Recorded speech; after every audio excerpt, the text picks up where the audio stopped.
feel a little bit emotional when I talk about it, but basically, sadly, my father died suddenly of a heart attack, and not long after that, I had a big argument with my mum, and she basically kicked me out. Simon Squibb, he's the founder of Purposeful Project. We were focused on building a brand, not a business. I say money doesn't bring you happiness. Well, people say, we'll give you money away then. Right? And I'm like, okay, I am. I'm still going back to that 15-year-old me and helping. That 15-year-old me didn't have help to start a business. The 15-year-old me was let down by the school system. And that 15-year-old me was also let down by my mother. School frames things the wrong way. School says, what will you do when you grow up? Right? That's the question that seems to be like the mainstream question. What will you do? It's the wrong question. The right question is. On today's podcast, I'm joined by a total serial entrepreneur. And the reason why I say this is because he has founded 19 startups and has invested in over 70 startups. And what makes this guest even special is that he left school at the age of 15 and was homeless. Now he's on a mission to help 10 million people grow and start a business and also build a community to solve unemployment. Without further ado, I'm Jatz, and this is the Inkspired Mind podcast. Simon, thank you so much for joining us. It's great to be here, and I've been a big fan of yours for a while, so it's an honor to be on your podcast today. I really appreciate it. I think I came across you on TikTok the first time, and I think that was 2020. And when I first came across you and saw your story, I was really inspired because, once again, leaving school at the age of 15. So I just want to know more, or can we just start from there about like what made you decide to just leave school at the age of 15? Yeah, well, it's kind of a sad story, I guess, and when I recount it, I feel I still feel a little bit emotional when I talk about it. But basically, sadly, my father died suddenly of a heart attack, and not long after that, I had a big argument with my mum, and she basically kicked me out. Wow. And I found myself suddenly, going from I've got three brothers, mother, father, and three brothers, a big family all around me, to suddenly having nothing and being literally on the street. And so the first night I slept on a roundabout in a park, and then slowly, through asking questions, where do people go when they don't have anywhere to sleep, and found a squat to live in with loads of other homeless folks. But slowly through that, I guess, pain, something really amazing happened. I didn't realize it at the time, and I look back and now realize it, but something woke up in my brain that had been dormant. I call this thing that woke up my entrepreneurial muscle, and it was asleep. And I think it's asleep in a lot of people. They don't realize it. School had actually suppressed it, and school did not help me in any way. So I had no choice but to leave school because I was homeless and I couldn't go to school. My clothes smelled like, I can't say the word, but it didn't smell good. And I couldn't go to school, and I was just basically trying to figure out how to survive, not go to school and sit and do a pointless test. But what I realized quite quickly is that everything I'd learned at school was pointless. And this muscle in my brain woke up for the first time in my life and started saying things like, well, how are you going to earn money? What's your purpose? What are you going to do? And so it only took 3 or 4 days for this new brain power to kick in. I was walking past someone's house, and it was a big house and it had a really messy garden. And I thought, my little muscle went, hey, that's not right. There's an opportunity there. They've got a big house, they've clearly got money, and they've got a garden that's really messy. Maybe they need you to take care of their garden, Simon, and you can make some money taking care of their garden. And that was the first time I'd ever used that muscle. And then the bravery muscle kicked in, and I knocked on the front door of this house, and I just said, hey, I kind of faked it to you make it model, which is, hey, I'm Simon Squibb, and I've got a gardening company, just started up, and would you like me to take care of your garden? I can see it's messy. And they went, oh, it's great that you knocked on my door. I actually don't have any time to do it at the moment. I'm really busy at work. So sure, yeah, how much will you charge to do it? And I just made up a number at the time. I said £200 a month, which turned out to be too cheap, but at the time it sounded like a lot of money to me. And they said yes. And so that's how it all started. Wow. And that day I actually knocked on 110 houses. After that one house, and I had that luck of that first house saying yes, I then had to knock on a lot more. and managed to get 11 people to say yes in Wow. this one day. So 11 times 200. Well, actually, interestingly, price discovery, because when I went to the next house, they said they didn't need my service. Next house said they didn't need my service. By the fourth house, someone said, I've actually already got a gardener. And I said, oh, okay, kind of like taken aback because I hadn't heard that answer before. And I said, well, how much are they charging? And they said $350 a month. At which point I said, well, I'll do it for 300. Would you give me a chance? And they said, sure. But I discovered that my previous pricing was too low through price discovery of knocking on doors and accidentally doing market research. Right, this is all packaged up as market research these days. But I just knocked on the door and asked them what they were charging, what the competitor was charging, and I just frankly said I can do it cheaper, not realizing, by the way, that it was probably 350 was probably cheap.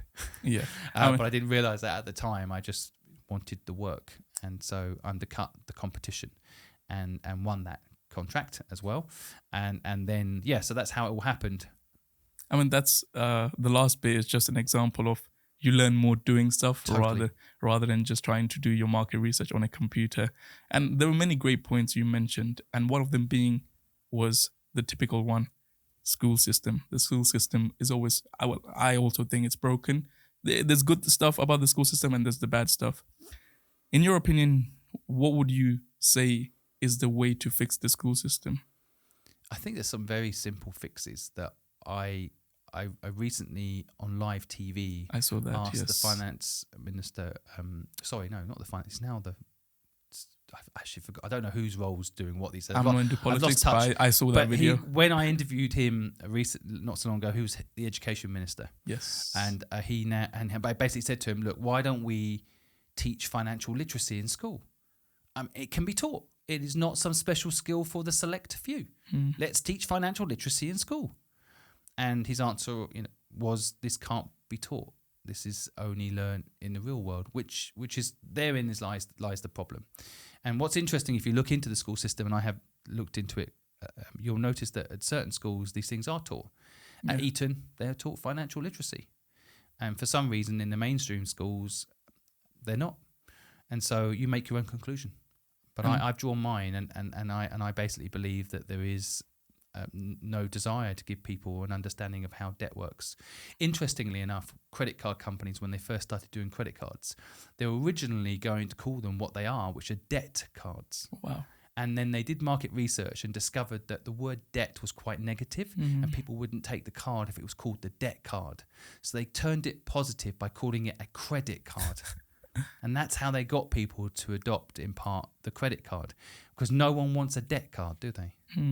And I think credit card sounds a lot better to them as well. And that sums up the education system as well. I think it's all positioned that getting a job is safe, charging by the hour is a good way to go, and that you should buy all this stuff you don't need. And luckily enough, you've got a credit card that will give you access to all this stuff you don't need, but that fuels the system. And it's not about conspiracy theory, which a lot of people will start trying to put this in the bucket of conspiracy theory.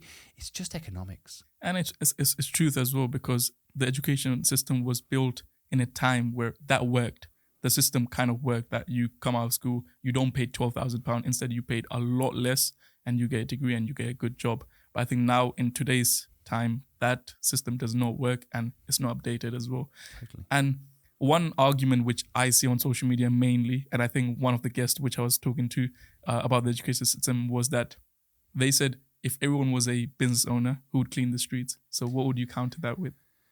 So I think history can always tell you the future. And it's kind of an argument that reminds me of past arguments in history. So it sounds logical, doesn't it? Well, Simon, if everyone starts their own business, really what people are saying is who's going to do the shit jobs, right? Yeah. Who's going to do all the shit jobs if everyone does their own business? So, and as a business owner, I do a lot of shit jobs, just for the record. But that aside, I think if you look at history, it tells you the future. And if you look back at after the Second World War, there was a political party that launched. I'm not going to name them because I don't want them to come back. But that actually their manifesto was about how women should go back to the kitchen after the Second World War. We all know in the Second World War that women came out of the kitchen and basically saved us by working and creating the arms. And a lot of the time, men then went to the front line and did the fighting, and the women took over all the jobs required to produce an economy that beat the enemy. So women did an amazing job and won us the war. And there was this political party that said, okay, now the war's over, we need women to go back to the kitchen, because if they don't, there's no jobs for men. Now, we all know that is stupid. Of course, women are contributing to the workforce today, making the economy better, creating a better life for a lot of people. You just create more. Yep. So I feel like the argument, well, who's going to do all the shit jobs? Partly robots, partly AI.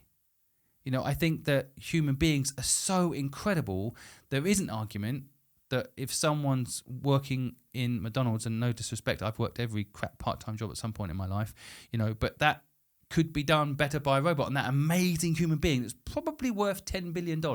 If Elon Musk created a human being tomorrow, it'd be headline news, and it'd probably cost him at least $10 billion, a lot more than Twitter, should cost him a lot more. He's developed a human, and then they stick them behind a counter and start, doing robotic tasks. Humans are amazing. So I kind of want to unleash human potential and make people realize how amazing they are, and make them realize their dreams are possible. And I think the system tries to do the opposite.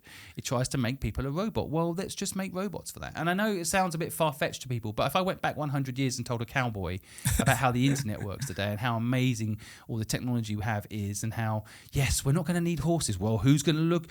How are we going to do this? If we get rid of horses, who's going to earn money looking after all those people that earn money looking after horses? What are they going to do? Yeah. We need horses. I'm like, no, I'm getting rid of horses. We're getting rid of them. We're going to have cars. No, we need horses. So it's like a dumb argument, an illogical argument as to why humans shouldn't be allowed to fulfill their potential, why humans shouldn't be given financial literacy and an education that gives them the power to do what they want. That is not a reason not to do that, because we want them to do shit jobs. That's not right. That's true. And I'm determined to fix the education system and make sure that is not the case anymore. And I think I agree with that 100%. And more about a human life is definitely worth more than a £12 an hour job, and everyone's time is limited. And I think that's what people don't understand, is that the only thing which is limited in your life is your time. And I think there's a great probability that the chances of you being a human is 1 to 400 trillion. And that, if you put into number, that is a big number. So great way to kind of answer that. Now I want to go back to you talking about, at an early age, how you faced a lot of kind of, I wouldn't call it trauma, but a lot of difficulties. But what I see in you is that you're a very positive person, and you look at the positive, like your perspective in life is just looking at the positives. And how have you built that mindset? What did you kind of go through in order to just be self-aware about everything which has happened in life and look at the positive side? It's an interesting question. I've interviewed over 250 of the world's most successful entrepreneurs on my podcast, and what I noticed, pretty much the trait in all of those successful people, is that they will see positive in almost every single situation. So failure, for example, no one wants to fail, but when you fail, you learn so much. And this is a trait I see. People are willing to fail because of the learnings. And I feel like if you want to survive, and maybe I had no choice but to survive, I could have sat in that squat and felt sorry for myself. And I think I did for a day or so here and there. But then something kicked in where I just felt lucky to be alive. I just lost my father, right? So life is precious. So in the bad luck, I felt some weird good luck. I had a life ahead of me. I had a chance to do something. And actually, ironically, suddenly I was also free from the peer pressure of people around me expecting me to become a lawyer, which is what everyone thought I was going to become. Peer pressure from my family expecting me to be a lawyer because that's what they thought I was going to become. Peer pressure from my teachers that expected me to be a lawyer. Suddenly I could ask myself, well, what do I want to be? And so I just remember, again, it's another part of your brain that I think gets turned off through the education system. But there was a part of me that just felt very grateful for this crazy, awful moment. And I think from that moment on, I've always basically taken most of my difficult moments in life and seen the positive in it. And I think if you do that, it is actually like training yourself, like going to the gym. You have to train yourself to see everything as a positive. If something fails, it's a good thing. And I think once you start doing that, most of your life will just get better and better because there's almost nothing that can bring you down. And I think that's resulted in you building those successful 19 startups. Now, I do say the 19 startups, but I also want to know or tell the audience, how many businesses, like startups, have you actually failed in that journey which you have had since you started your company? I think, I'm not sure if Fluid was your first company or not. No. The gardening company would have been Yes, the first the gardening one. company was my first company. And so I think statistically it depends on how you define failure. So I don't define any of them as failures. Now, that doesn't mean to say they haven't technically failed. Like, I've lost $1 million on one business called Devashard, Wow. which was a comic book business. We were trying to create the Mahabharata. Okay. And we tried to create a DC and Marvel comic business based on the stories coming out of Asia. And it failed. But I hold that comic book in my hand. I'm really proud of it. Because, it turns out in life, you only regret what you don't do. Yes. So what I've discovered is if I have an idea and I do it, I have no regrets, even if it doesn't work. I tried to do a comic book business. It didn't work. I tried to do a cafe business.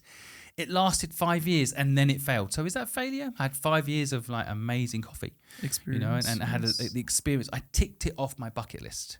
And so as much as it wasn't a massive financial success, then I don't consider it failure. And interestingly enough, I built up a company called Fluid from my front living room and sold it for a ridiculous amount of money to PricewaterhouseCoopers. And some would define that as a success. I started it with zero money and built it into this massive business that I sold. And yes, on paper that sounds like a success. But when I sold it, for about 6 months afterwards, I had some sort of depression.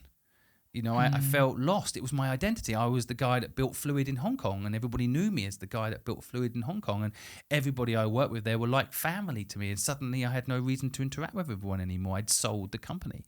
So although it was amazing to see the money drop into my bank account and had that good luck, there was also some bad luck in good luck, and good luck in bad luck. And I think that's the thing that people don't realize. Luck is all a matter of perspective. And so, so what is success and what is failure? I've always found it quite hard to define for myself.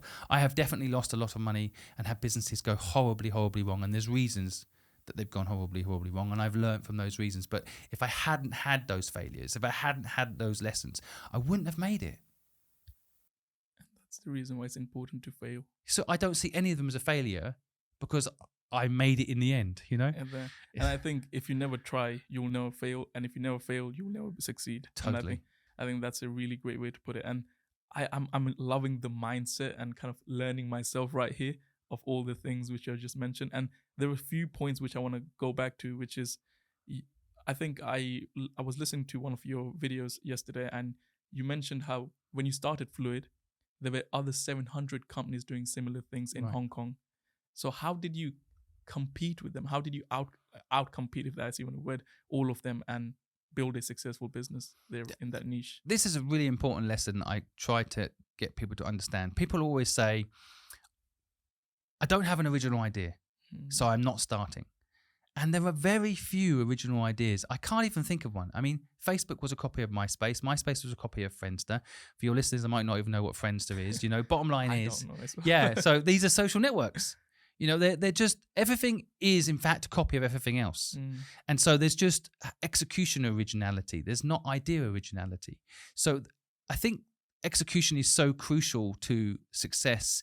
And I think a lot of the time people don't actually realize that the best way to start a business is start with a basic thing, something you enjoy. And that's what I did with Fluid. Fluid's basic niche in the end was design and marketing combined. So most companies have brilliant design or they have great marketing strategy, but not many people combine the two. So we had 700 competitors. Some were design companies that knew a little bit about marketing. Some were marketing companies that had a little bit of design, but not that many had strength in both. So I found a co-founder called Helen Griffiths as the design side, and I was the marketing side. And between us, we were the best in the market. Now, it took us 15 years to become the leader in the market. It didn't happen overnight. And of course, along the way, we had some serious competitors. Ogilvy, Leo Burnett, incredible companies worth billions competing with us. But we beat them in the end because we were consistent. First of all, they had management turnover a lot of the time. They weren't as passionate as we were.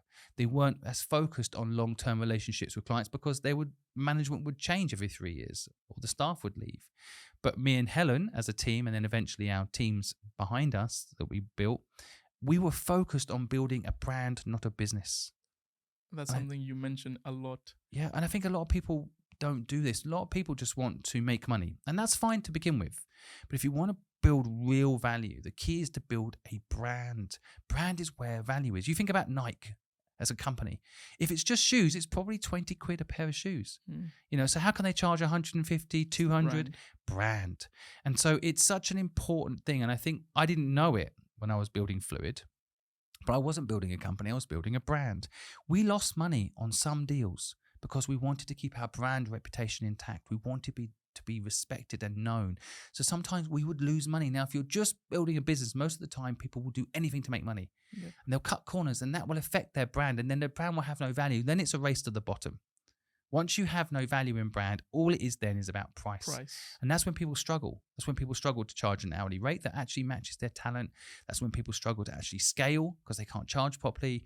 Brand is where so people used to come to us because we were Fluid. And we were this company that had this almost legendary status by the end. And that's why they came to us. It wasn't to do with our price or even for that matter, our speed.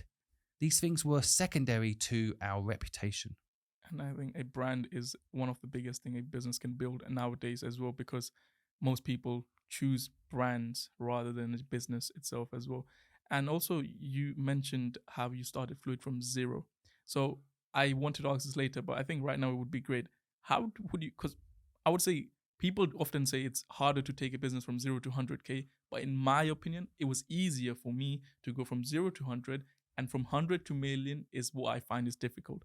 So what would be the steps to go from 0 to 100 and then from 100 to a million for someone who's just starting a business? So I'm going to reverse engineer the process a bit. Okay. So to go from 0 to 1, right? Because actually to start a business with no money and get it going, what does that contain? I say all the time, you don't need money to start a business, and people kind of short circuit because like, well, I do need money because whatever the business is, it's going to require maybe to hire someone, or it's going to require outlay for product, for example. But the truth is, business starts here in your head. And then when you start verbalizing it, if you start telling people I'm starting a business, then things seem to fall your way. People send you a lead, or they give you a bit of help, or they introduce you to someone. I say to people, you want to start a business, start telling people you're starting a business. Come up with a name. Start saying, this is my business, this is what I'm going to do. If you tell everybody that, eventually you'll pick up a client. And if you pick up a client, maybe you can charge them 50% in advance. You get 50% in advance, you've got the deposit. I learned this in the gardening business, right? I didn't have any equipment. I paid for all the equipment by asking every single one of those people that said yes on that Saturday to give me 50% of the money up front, and they said yes. And then you went ahead and bought the Exactly. equipment. I went out and hired it. You see, my competitors went out and bought it. So they needed huge capital requirements to start. So I think a lot of people want to start from day one with a beautiful podcast studio like you've got here. But of course, the first step is doing it wherever you can in a way that actually economically makes sense. So in other words, leveraging your time. Now, here's one important bit that I think a lot of people miss. Get your costs down. Yes. So what I did with Fluid, it didn't cost me any money to start the business. But literally 3 weeks before I started that company, someone said to me, you should buy a property, Simon. Property is how you make real wealth. And I, for a moment, believed them. And you almost made the mistake. And I almost took the savings that I had built up and put it into a deposit for a house. Now, if I'd done that, not only then would I have a monthly fixed cost I'd have to pay, I would have eaten up all my capital into that property, and then I wouldn't have had the time to invest in the business starting it from zero. I started from zero and sold it for a crazy amount of money. And if I had actually bought that house today, I know the house I actually looked at the house, that house today would be 1/100th of the value of what I sold the business for. Wow. Right? So in other words, I would have to wait 25 years to pay it off. I would have had to work every single day paying the mortgage to pay it off. And I wouldn't have had the time to start the very business that actually did create financial freedom. So the mistake a lot of people make is that they think they need loads of money to start a business. No, what they actually need to do is get their costs down. Right? So I slept on the sofa of a friend's house. When I moved to Hong Kong, I slept on his sofa. I was 23. It's no big deal. I didn't have a kid to support. I don't have a wife. I can sleep on the sofa. It was actually fun. right? And I think a lot of the time people think that they need all this infrastructure and all these things from day one, and you don't. In fact, it's the charm not having that. Quite often that's when you get followers, because people rally behind you. Yes. You know, those that just rock up with all the money in their pocket to buy the studio, well, that's no fun, is it? And I think that's a really important lesson of how you saying you can't have a studio in the start. If people go watch my first podcast, which was in 2020, they will laugh because it was, my cupboard was behind. I was using the webcam of the actual laptop and I was recording it with a Blue Yeti microphone. Perfect. And I started that, and now they look at this, they're thinking, oh my Lord, look at this, looks so beautiful, but they don't see where it started from. Well, you only have to go again, history will teach you the future. Yes. Go look where Google started. Go look where all of these, all in a garage, in some rubbish garage somewhere. Yeah. You know, like someone said to me the other day, I want to open up a gym. I'm like, good. Have you got a spare garage anywhere? Has your friend got a spare garage? Oh no, I want to get a really big fancy thing with high ceilings from day one. I'm like, well, you can do that because you can go and raise money. The chances of it happening are just take a longer for it to happen and slightly less chance. But if you've got a garage somewhere and you've got your neighborhood coming into that garage to work out with you, cool. You're the garage gym. That's cool. That's your USP as well. You know, exactly. And so this very thing that you think is bad luck, you have no money, ironically can be your superpower. Yes. Having no money is a superpower because you've got nothing to lose. Really Actually, as I've got richer, I find myself taking less risks than I did when I had nothing. Because you start to think, well, you know, I don't want to lose it all. That's when you get weak. That's why I keep telling myself, actually, I'm going to bet it all again and again and again. Elon Musk did the same, right? PayPal, 110 million. You could have bought houses and had the rent income and never have to work again in your life. That's it. Would he have made history? Would he be the icon he is today? Would he be buying Twitter, whether he should or not? But would he? You know, no. He'd be sitting on his rent income for these crap properties that he bought. What is the point of living like that? No one would have known him. No one would care. But the guy that did PayPal 20 years ago, who cares? Right? And I think that's the thing people are missing. Like, if you want to succeed, you've got to risk it all. And ironically, if you've got nothing, you've got a huge advantage that other people don't. If you're competing against people that have something to lose, you're probably more hungry. You're more likely to take bigger risks, innovate.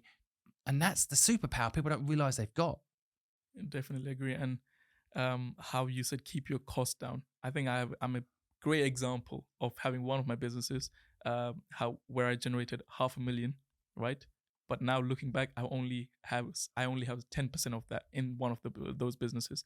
So looking at that perspective of keeping your costs low, I learned something really late in my life journey. But now, looking at you being 23 and sleeping on your friend's couch in Hong Kong, I'm 23 right now. So I guess I have lost nothing. I've just learned. And I think that's really important. And I'm putting things into perspective right now as well. And there was another but there was something you mentioned about investing in property. And I've seen you make a lot of videos as well about why buying a property is not a good idea. And what's your main reason behind you not going for a property and starting a business is better?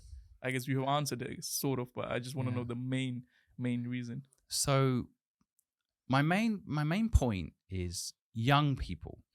So let's say anyone under 40, right? Anyone under 40 should not buy a property. Now, it's a controversial point of view that goes against mainstream, but having seen how it all works, what happens when people buy a property is they get trapped by that property. A couple of things. First of all, location lock. So I went to Hong Kong because there was an opportunity there. I went there in 1997 because Hong Kong was getting handed back to the Chinese and it was all opening up. China was about to open up. It was an opportunity. And if I'd had a house that I loved in England with a mortgage, I'd probably have been stuck there. I wouldn't have got on a plane and gone to Hong Kong. You've got to go where the opportunity is. If you own a property, it can location lock you. Now, people listening might say, well, I'll just rent it out, but they don't. People fall in love with this home that they think is going to make them happy, and they end up in that home. Now, the only time they move is when they get a family and they lifestyle inflation and they increase the cost of their mortgage and get a bigger house. But they get stuck. That's number one. Number two, all spare money goes into that liability. People have misunderstanding, and financial illiterate people understand that house is an asset. It's not. It's a liability. We all know that once you're financially literate. And a house costs you money. So as soon as you're paying a monthly cost and you're maintaining it, you're spending money keeping it all intact, council tax in England, there's all these costs that kick in that basically tie up all people's spare cash. And next thing you know, they want to pay off their mortgage, and that's an obsession.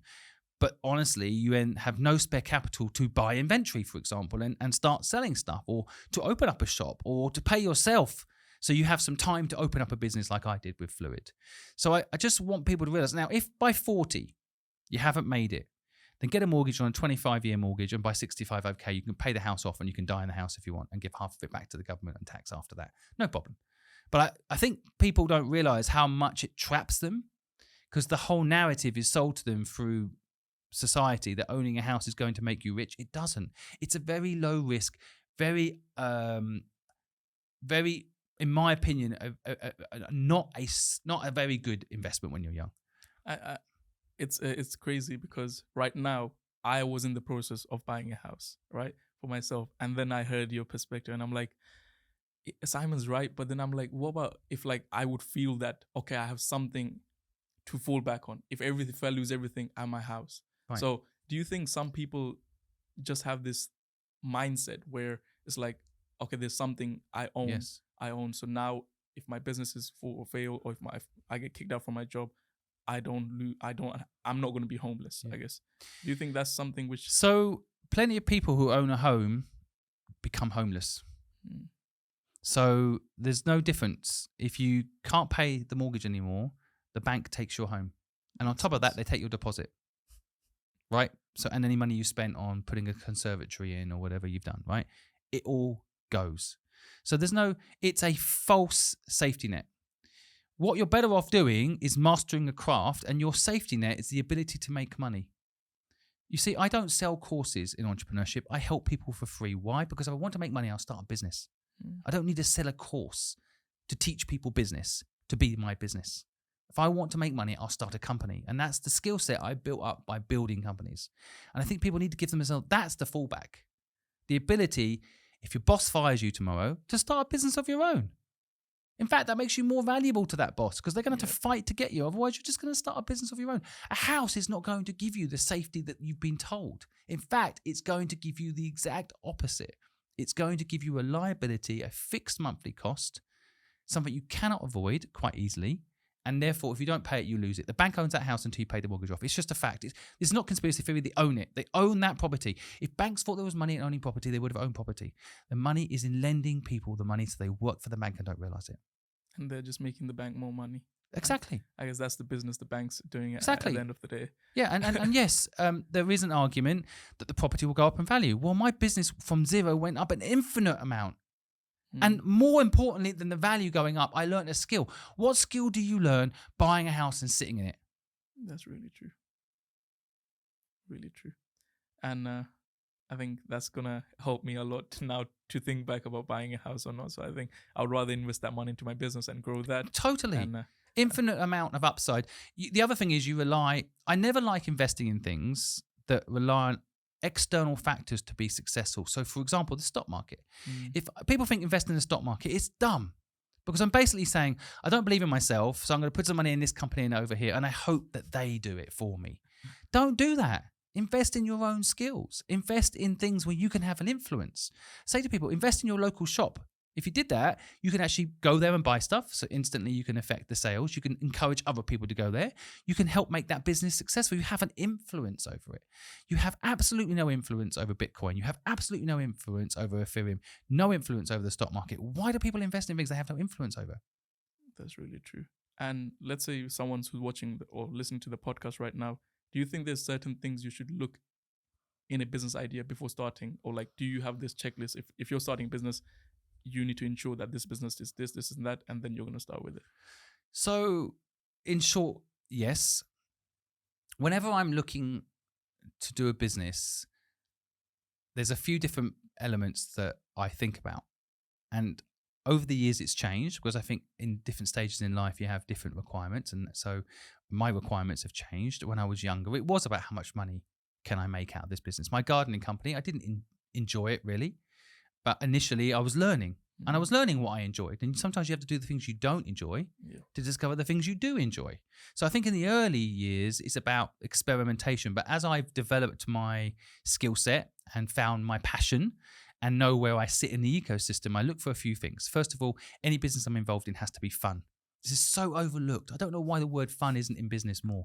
It's no point in spending 10 hours a day on something you don't enjoy. Life is too short. It's very short. We all know that. So fun.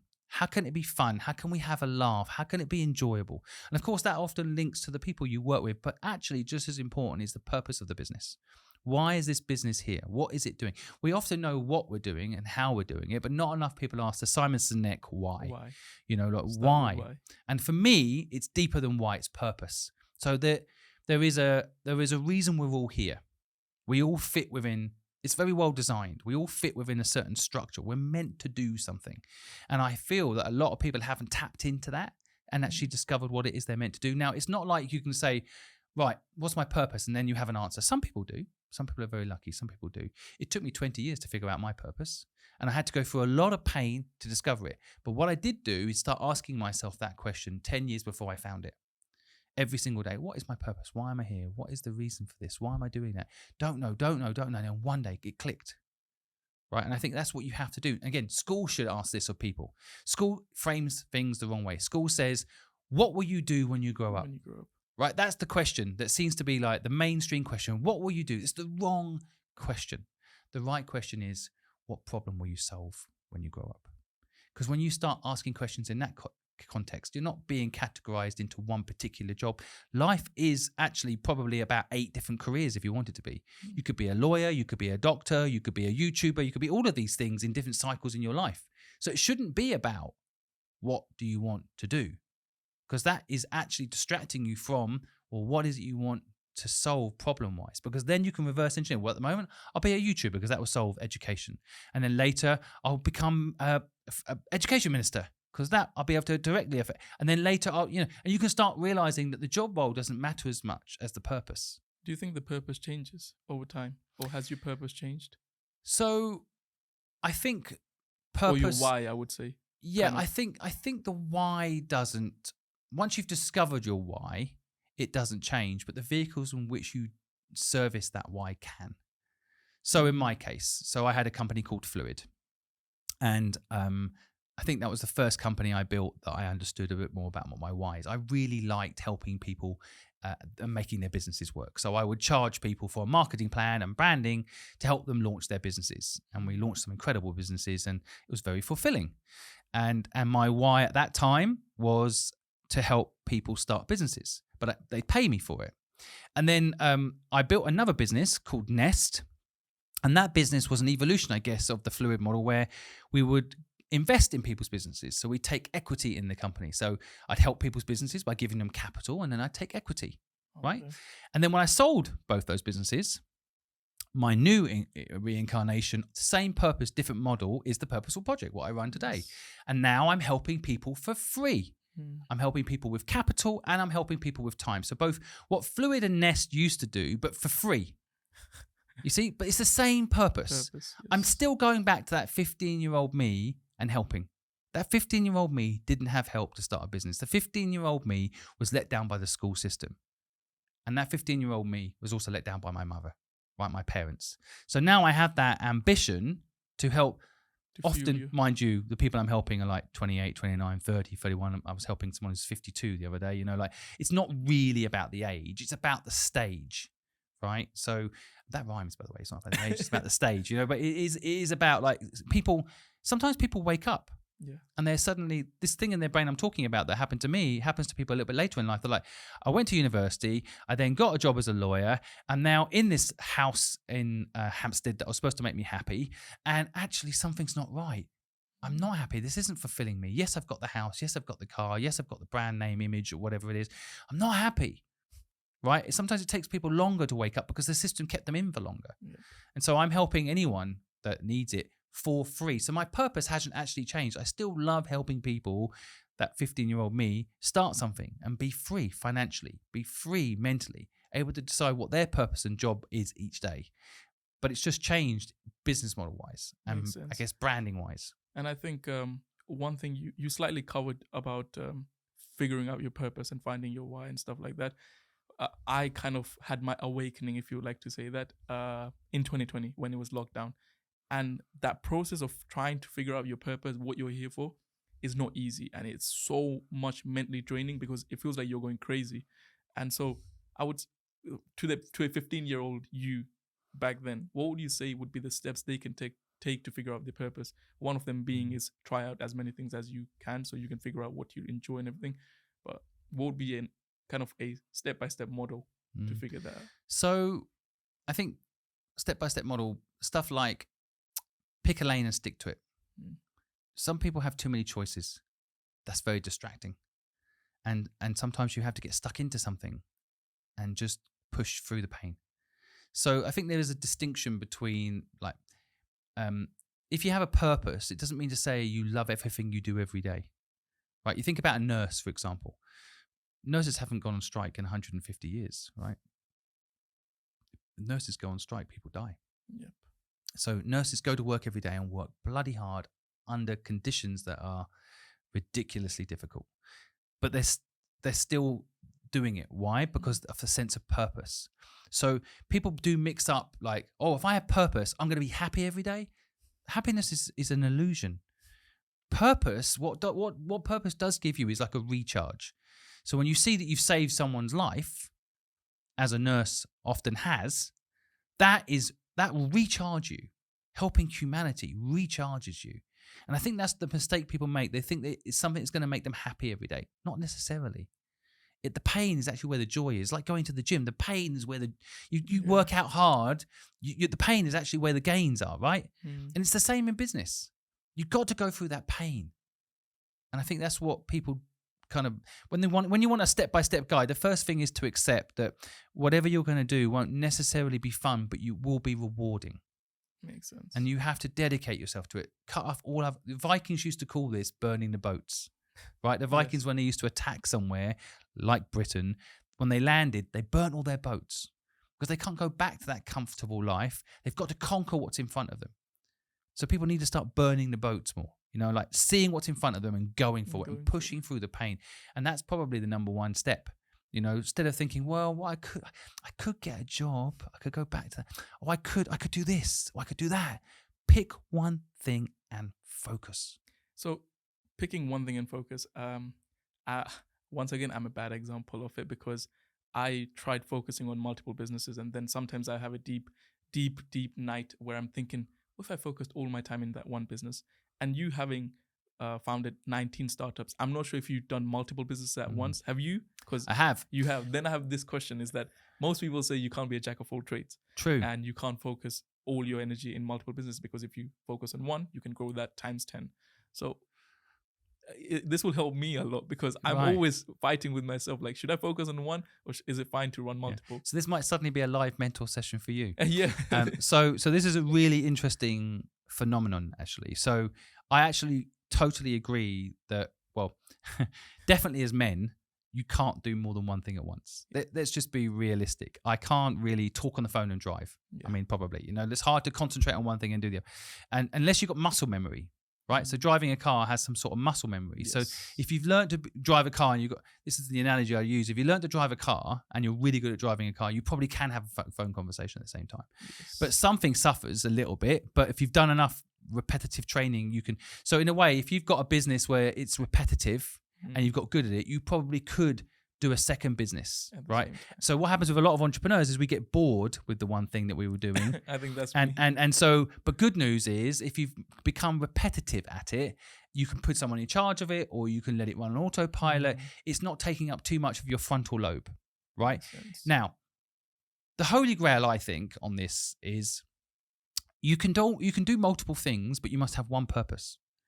So what happens, and I've done this mistake myself, is, and actually I think this is why the comic book business I mentioned earlier failed, is because I had multiple businesses with multiple purposes, and that's when you go insane.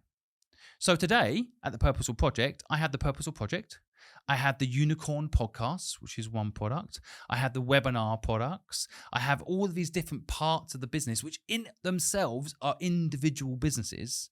But in reality, they're all servicing one thing: to help 10 million people start and grow a business of their own, be financially free and never feel alone doing it. right? The purpose is the same. So each of these products serve the same purpose. So whenever I'm a spokesperson for that business, for example, I'm not sitting here saying, well, I've got the Purposeful Project and this is what it does.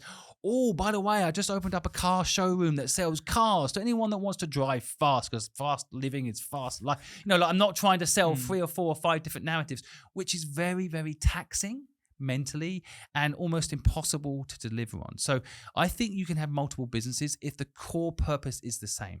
And I guess create an ecosystem around one. Exactly. One Again, a business. lot of very successful businesses do that. Apple is a great example. Frankly, Microsoft, I'm not a big fan, but Microsoft. Once you start having the core, then you can add products around the core. I think the problem people have is that they are sporadic. They start something and they don't follow through. Follow through is very important. If you want more luck, there's 3 steps, and one of them is persistence. You have to follow through, and people don't because they get distracted by the new shiny thing. So before you start the new shiny thing, it'll either have muscle memory in the thing that you're presently working on, or make the second thing match purpose-wise to the first thing. Really makes sense. And one thing you just mentioned is creating your luck. And I think you also have a book which is based on that. So people listening to this must be like, how the hell do you create your luck? So right. How can one just be like, yeah, I want to create more luck?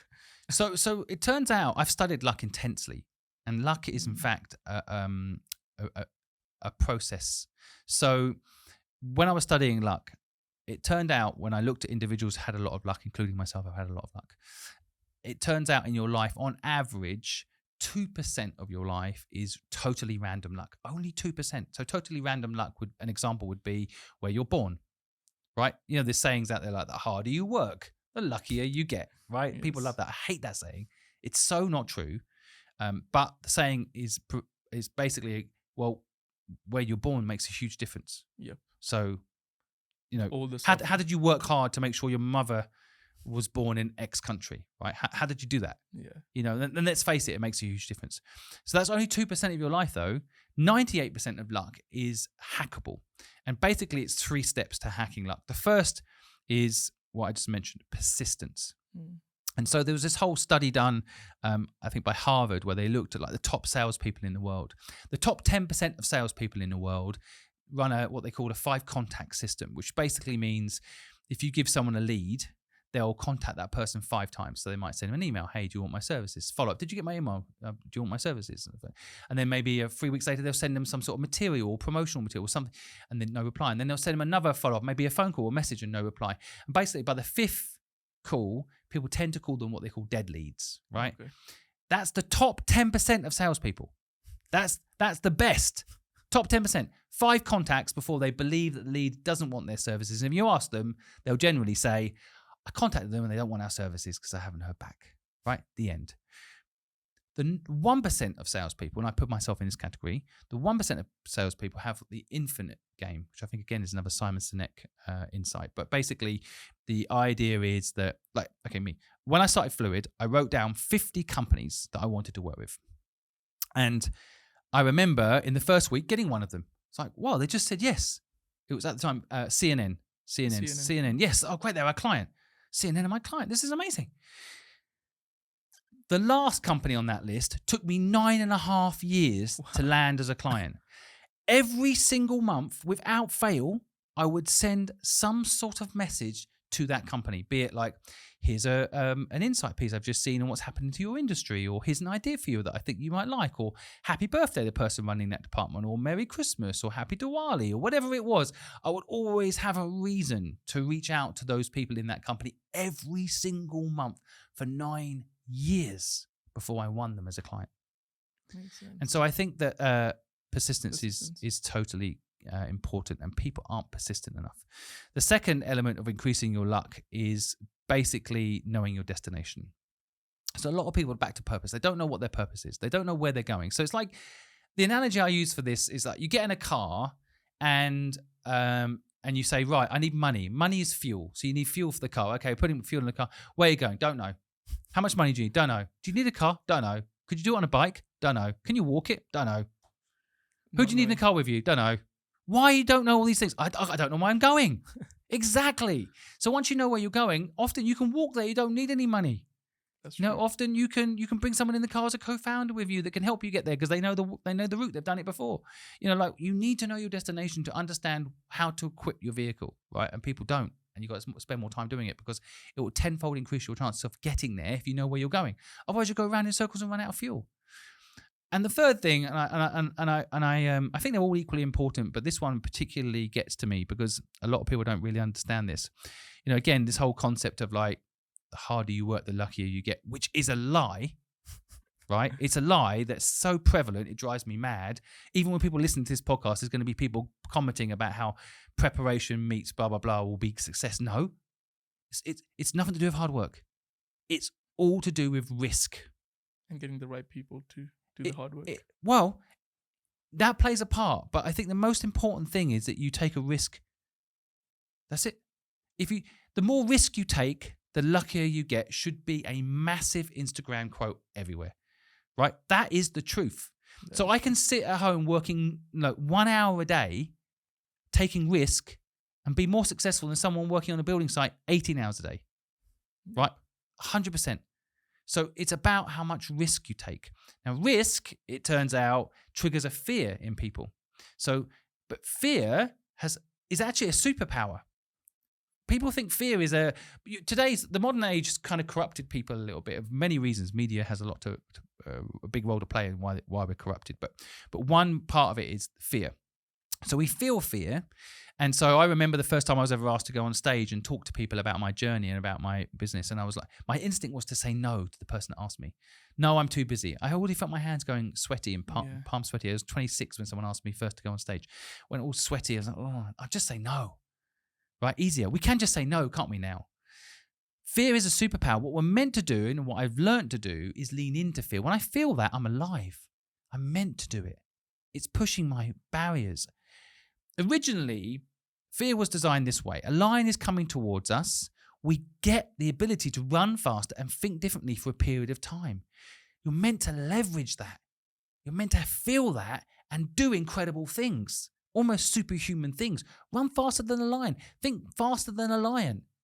But today we've got too weak. We think that we're meant to go and say no and turn off that fear. No, you're meant to lean into it. It proves that you're alive. So in other words, I look for fear now. I look for fear.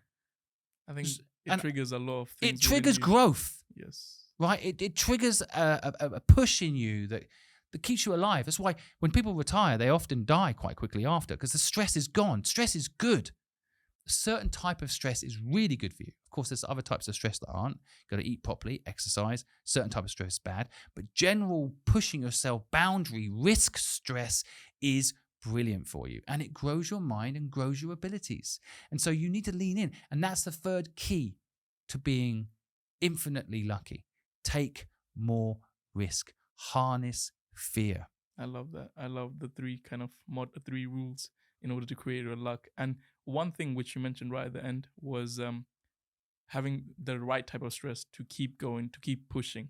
And I think what happens as an entrepreneur, I have felt this, is we kind of sometimes overwork ourselves and go through burnouts. I'm sure you have been an entrepreneur much longer than me, probably times two, or not times two, more than times two of how long you have done this entrepreneurship thing. So how have you dealt with the times when, because entrepreneurship is a lonely place as well, and depression and all those stuff can come in. And also when you sold your company Fluid, which is like your baby, and then you eventually suddenly it's not there. So how did you overcome those times? Because that's what a lot of entrepreneurs nowadays face.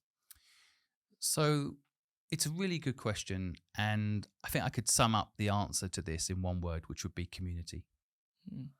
The answer to helping us with these things is community. Speaking with people. Yeah. So entrepreneurs don't need to feel alone.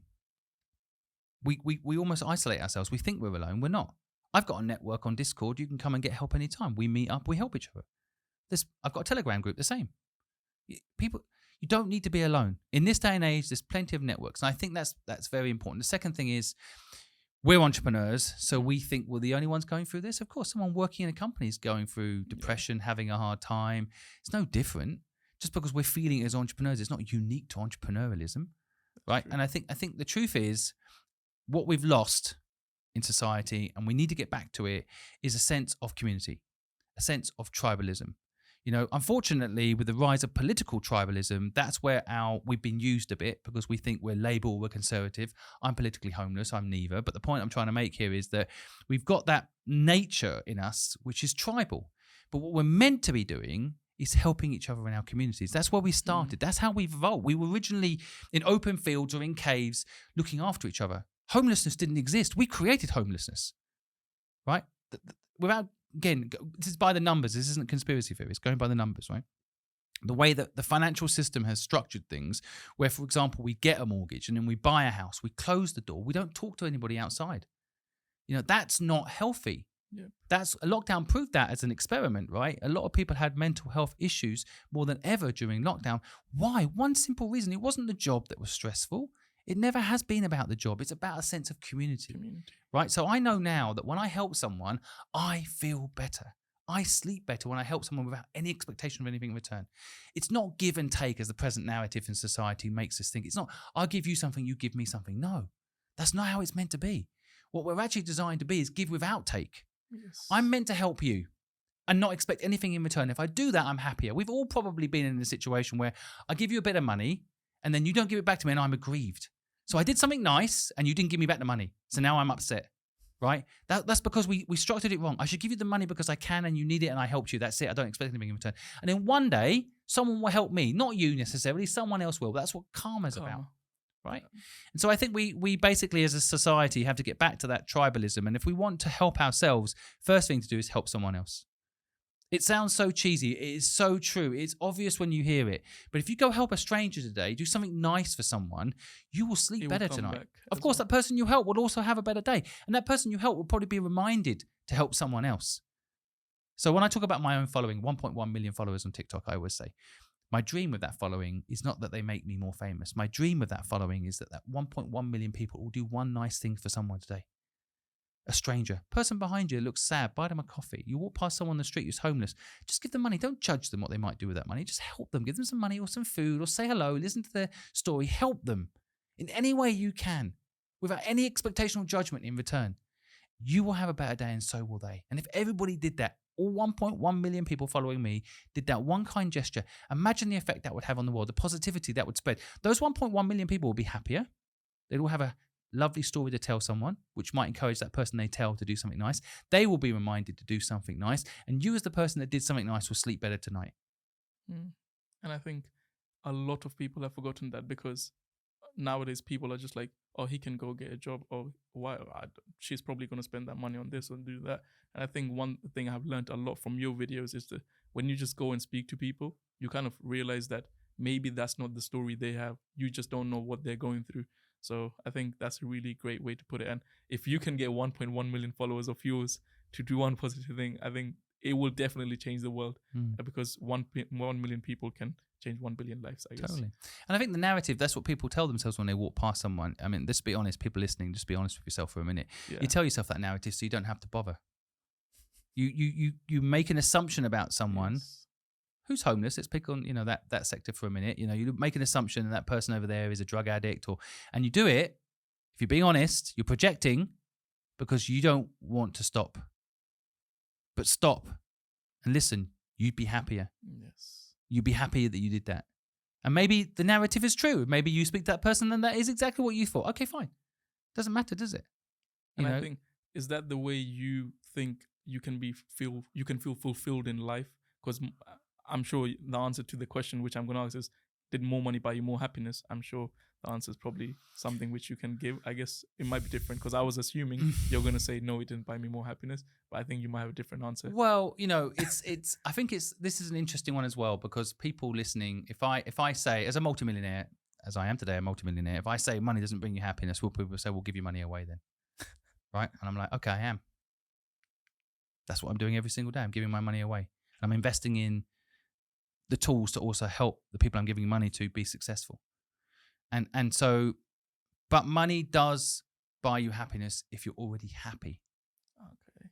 And a lot of people who have money aren't happy because they didn't start with a foundation of happiness.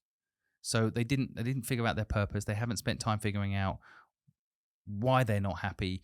They thought money would solve their problems.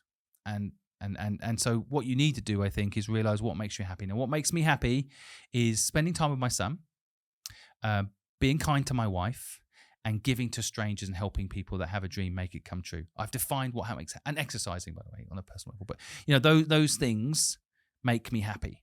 So I focus my whole life around making those things happen every day. So even if you get more money, it's not affected. Well, more money just means I can do more of the things I just mentioned. Makes sense. Right? So I can help more people if I've got more money. And so, that will also provide you more fulfillment. Exactly. That's important. And I think, you know, I often say I will not leave any of my money to my son. Wow. And a lot of people are like, well, isn't it about creating generational wealth? You know, again, it's a narrative peddled in society I don't think is a good one. My son doesn't need my money. My son needs my knowledge, my love, my care, my attention, my time. Whenever he wants my time until the age of 18, I'll be there for him. I'll give him so much knowledge, he won't need a fish from me. He'll have his own fishing rod. He'll learn how to fish. Yeah, he'll have his own fishing rod. I don't need to give him enough money to just buy fish every day. What will bring him the most happiness is learning to fish himself. I will give him that ability. And so I will spend all the money I've got in my lifetime on helping other people and leave a legacy for him, because kids don't do what you say, they do what you do. Yes. I'm learning a parenting lesson right here as well, is because I think one thing I always think is that, okay, I'm 23, which is not an age I'm going to get married or not. But I always think, how will I make sure my kids are similar to what I do? And one thing someone told me a long time ago, which is what you just said, is that kids don't do what you say, they do what you do. Exactly. And that's really important. And that's why one lesson I'm taking again from here as well is making sure I show my kids by doing stuff and not just telling them. Totally. And this question, the next question I just want to ask is mainly for the people who are the investors who are looking to invest into businesses or stocks or crypto and everything. Apart from investing in business, do you invest in either, like you already mentioned, like stocks, I don't think you're really a big fan of, but crypto or anything else you're a big fan of? So I like metaverse. Sorry? The metaverse. Yes. So, well, I just trademarked Metaverse Bank. So I own the Trademarked Metaverse Bank. So, you know, the analogy best to explain an investment strategy that I believe in is you know, in the gold rush, you don't dig for gold. You sell shovels to the people digging for gold. Right? So, you know, OpenSea as a platform is an interesting example. So they're not trading NFTs and buying and selling. They're the platform that provides that facility. Brilliant. Now, people might say, or people might hear this and say, well, why don't I dig for gold? Why don't I dig for gold? You can. The chances of you finding gold are so slim. Statistically, you're probably going to die in the coal mine, right? And so if you buy NFTs and you look to trade them, sure, you can do it. But get really good at it and be prepared to die down the coal mine. And so why not instead work with the people that have found the NFTs, the gold, and provide a service to them? And so I always feel that way. Build platforms or build businesses that service the craze. So that's why I say, you know, probably by seeing that I've trademarked Metaverse Bank, you can see where my ambition is going, right? I would like to build a decentralized financial structure that helps people start and grow businesses, a new type of entrepreneur bank. It's a big, ambitious plan, and hopefully I can make it happen one day. I think a lot of people out there starting a business need microfinancing. They need a bit of support from a community. That's what I want to build. But will I necessarily create a new crypto? No. Will I go and buy and sell crypto? Now I have, and this is probably a little bit of a, I don't want to be a hypocrite, but I have bought crypto. But I bought crypto to understand, like going to university. You know, that's my education. I bought crypto, I made a load of money, I lost a load of money, but I learned how it all works. Now I can't run a metaverse product in the future if I don't understand how the metaverse works. So I bought stuff in the metaverse. I bought land in the metaverse.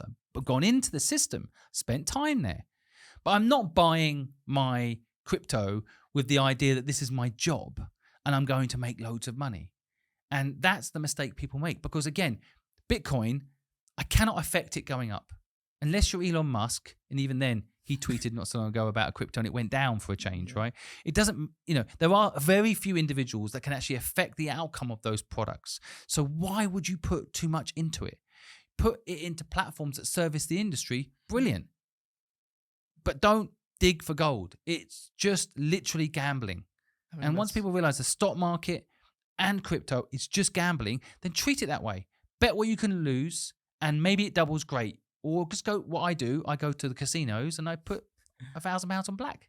And it won. Great. I've got £2,000 now and I walk away. Well, I lost it all. Well. There we go. It's just entertainment. But don't pretend it's a business. I feel the same way about property. You buy property, wait 20 years, it will double. Okay, God.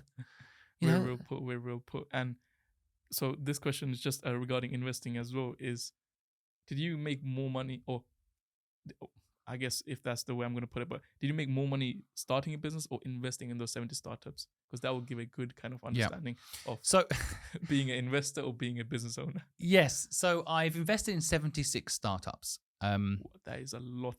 Yes. A lot of startups. And net, I'm a little bit up. Okay. But again, to me, it's like an education and the network that you build because you're backing people. I've learned so much about business backing other people's businesses. And I've made a lot of connections in the business world because I backed those businesses. And so I don't think I backed those businesses expecting necessarily a massive return. So one of my recent investments not so long ago is a company called Heights. So it's they don't mind me describing it this way if they were listening now. Dan, forgive me, I'm gonna butcher this, but they're basically a vitamin for your brain, right? And I love the founder, and I love the idea of the product, and I love how it helps people's brains get the nutrition it needs, right? Because we're neglecting our brain. It's actually panning out. The investment's quite valuable, but but if tomorrow it collapsed, I would hate it to happen because I think it's a great product, and I love Dan and the team, and I think they're doing an amazing job. But to me, it's like selfishly, I don't count on that investment making me a return. I think this is, but businesses that I've invested in, completely the opposite. I've made a lot of money in my businesses because I'm in control of them, and I'm able to influence their outcome. I'm able to hustle to make them work. I'm able to think to make them work. I can't do that with Bitcoin. I can't even do that with Heights. I mean, the management team are brilliant. They don't need me. They're doing a brilliant job. Well, I can influence it to a certain extent, but at the end of the day, it's still their business. Whereas my own businesses, I have absolutely no problem making money out of. And if they're not making money, I shut them. Makes sense.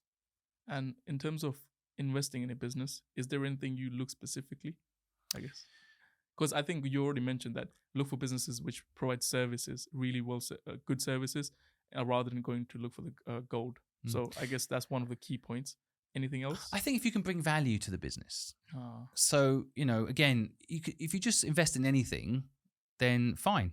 You're just putting money into things and it's gambling. But if you invest in businesses, I think you should invest in things where you can have some sort of influence over their outcome.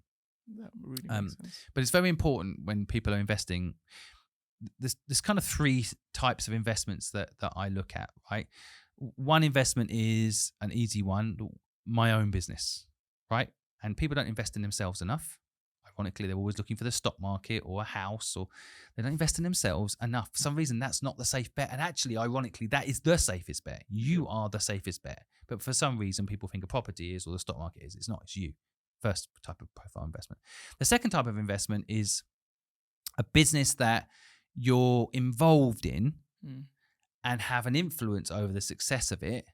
And when you invest in that, you're kind of getting a little bit of like power. But buying time because someone else is running it, but you're influencing the success of that business. So your chances of getting a return are high, right? And then the third type of investment that I've entered into is I invest in a business because I like the purpose or I like the people, but they don't necessarily need my help, but I'm buying time when I do that, right? So again, I'm investing in something that I believe is good, will make a return, but I'm not necessarily involved in the day-to-day. I might help for a little bit here and there. Again, back to I always want to have some sort of influence over the success, but I'm not involved operationally in any way, right? So those are the three types of models that I think are the only way to invest. And every other type of investment model I look at, if it's not a business model, tends to be gambling. Everything else is gambling, right? So I don't really see, ironically, they're the most prevalent financial investment models people have pitched. The stock market, crypto right now, NFTs, fine. Anyway, I've said, I don't know why this doesn't get through to people, But people almost, it's a lack of confidence in themselves. I think sometimes people are like, well, I'll invest in that stock because I think it's easier than me trying to do it. I think that was really well put in terms of sometimes you can even invest in a business which you think is going to be like they have a great vision, or you think it's a great business, or a person as well. And so great way to put that, and lovely conversation. We're going to move on to the last part of this podcast, which is kind of the 7 inspired mind questions I usually ask every guest, and they're all the same questions which I ask, and I really like the answers to that. And the first question is, what motivates you to work hard? I want to make my son proud, and I want to leave a legacy of kind of be kind to each other. Really well put, thank you. The second one is, what is your definition of success? Getting to do what I want to do every day, having my own time. No one tells me what to do. Great. The third question, this one's really, really interesting, is what is your end goal? Like, why are you doing all of this? I'm sure, I think I already know the answer, but if you want to put in one sentence. To fix the education system so people have informed consent as to whether or not they go to work for someone else or work for themselves. They have a choice. I want people to have a choice. And also, I guess, get that 1.1 million people to do one positive. Yeah. Well, hopefully we can get that up to 10 million people. 100% with the rate you're going at and the type of content you're putting out, which is really important, is amazing. And I absolutely love the content. I'm always watching and I'm like, this is really nice. Thank you so much. Especially the video of, I don't remember his name, but the Black Pearl is Davey. That business. I feel like the name, the business, everything just looks perfect. Yeah, and I think I wish him all the best for that. Thank you for that. Question number 4. I probably know the answer, but if money wasn't a thing, would you still be doing what you're doing? 100%. Money is just a tool. It's not important to me. Question number 5. Would you be rich and unhappy, or happy and poor? Oh, money doesn't make you happy unless you're already happy. So I choose to have a purposeful life that makes me happy. And if money comes my way on top of that, then great bonus. But nice. Question number 6. 3 things you would like to change about the world. Fix the education system. Yep. Make people believe in themselves more. Get everybody back to being tribal and caring about their neighbor. Really nice. Really nice. And the last question, it is your top 3 self-improvement books. One of them, I think I'm going to put Simon's book. So weird. I don't read at all because I'm dyslexic. So I don't actually read any books. So all your education is just from practical. Yeah, I hang out with people that write their books. Oh, yeah, that's a big flex, by the way. Really big flex. Okay, that's great. And you don't listen to podcasts? I listen to your podcast, of course, and I listen to my own podcast to check that it's not crap. And yeah, I find myself, I go where I think there's an interesting guest as opposed to follow any one particular podcast. So when I see that Joe Rogan's got a good guest, I go listen. I don't listen to every single episode, but when I hear there's someone that's talking about education or there's someone talking about financial literacy, and I'll go listen to those people. So I follow the people, not the podcasts. I guess all entrepreneurs are the same, because I do the exact same. Is people always ask me, do you listen to a podcast? I'm like, yeah, I do, but only if a guest I know or I like is there, because, or else why would I want to go and watch it? And I think some guests resonate with some people, so not all guests will have high views. But yeah, thank you so much for answering those questions. And it was a lovely and amazing podcast. Once again, it was like a mentoring session for me. I got to learn a lot of stuff. And really, once again, thank you. And guys, if you don't know who Simon Squibb is, check out all his social media links and also the Purposeful Project, which is absolutely amazing. If you just go on his TikTok, you will see videos and you will understand why I'm saying it's amazing. He literally goes on the streets and gives free money to people to start their own business. What else can I say about that? So once again, go check all of it out, and thank you for listening.